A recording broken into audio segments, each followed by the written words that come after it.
嗨，大家好，今天我准备的是黑豆，这是刚刚洗干净的，还带点水，不过没关系，直接倒在烤盘里，平铺在上面，可以用黑豆、黄豆或别的，按照喜好来就行。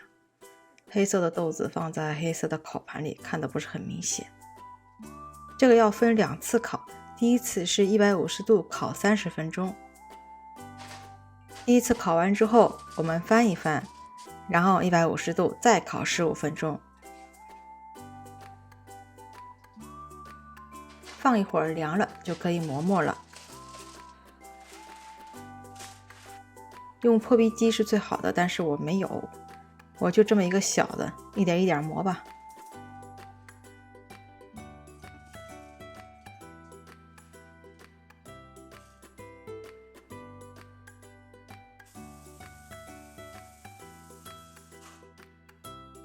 超级香，只要你自己闻了，你才知道这个到底有多香。磨好的我们就放到密封容器里头。吃的时候我再多磨磨。不管怎么样，各种搅拌机全上阵，总算是磨出来了。做好的密封，放进冰箱保存。别问我可以存多久，什么都是尽快吃完，别囤着。开始做奶昔了，先把一个香蕉，这算是奶昔必备了吧。香蕉的膳食纤维非常丰富，而且据说还能放缓碳水消化的速度，但是熟的糖分也很高啊，所以减肥的时候最好是用那些泛点绿的，我这种都还不算，还可以买更绿的。香蕉是膳食，还要有脂肪，杏仁是优质脂肪，放几个。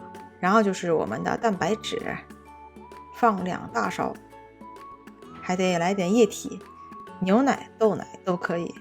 这是200毫升装，喝多少放多少。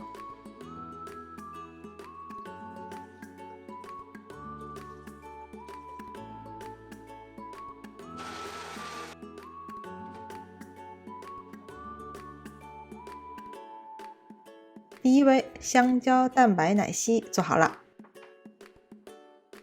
下一个我用蓝莓，抓点放进去，这个也是一样，所有的代餐奶昔，纤维、脂肪、蛋白质一个都不能少，还是2勺豆粉，这个就没有香蕉甜，可以放点蜂蜜。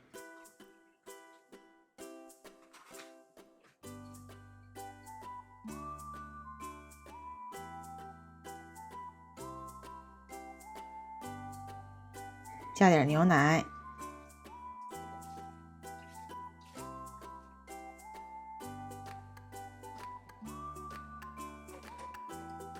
忘了加杏仁，加几个。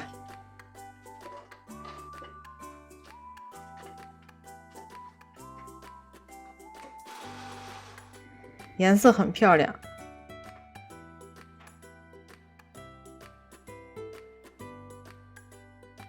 剩下的我喝了。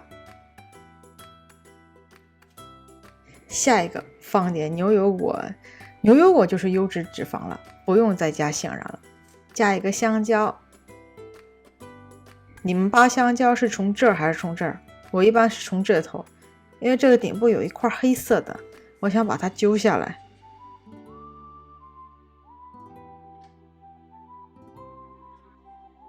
加点牛奶，喝冰的可以自己加冰块啊，这个随意。不想用豆粉了，你也可以加豆腐，北豆腐、嫩豆腐都行，嫩豆腐会更加丝滑，所以我比较推荐。